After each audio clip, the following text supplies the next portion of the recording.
Rally ng mga taga-suporta sa harap ng detention facility ng International Criminal Court. Kinwestiyon ni Vice President Sara Duterte kung drug war ba ang ikinasawi ng mga biktima ng extrajudicial killings dahil madali lang umano kumuha ng gunman. Nabanggit niya rin ang panayam tungkol sa Pax Silica na hindi niya nasagot kaya siya nabatikos ng ilan. Nakatutok si Tina Panganiban Perez.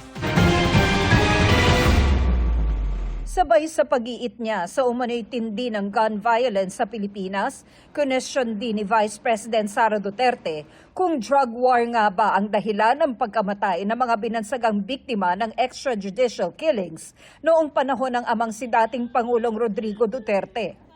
Madali lang naman anya kasing kumuha ng gunman sa Pilipinas. Halimbawa anya kung nangangaliwa ang isang lalaki.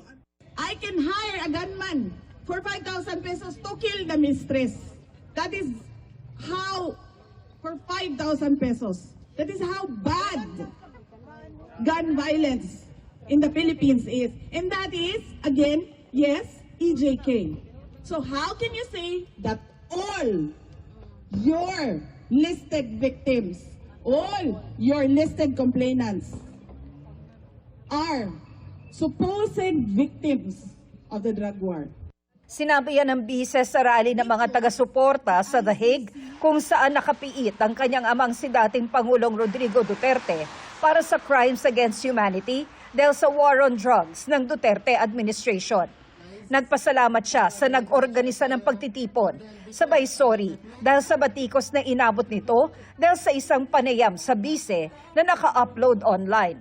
And Alvin, na nawalan ng tulog dahil sa Pax Silica.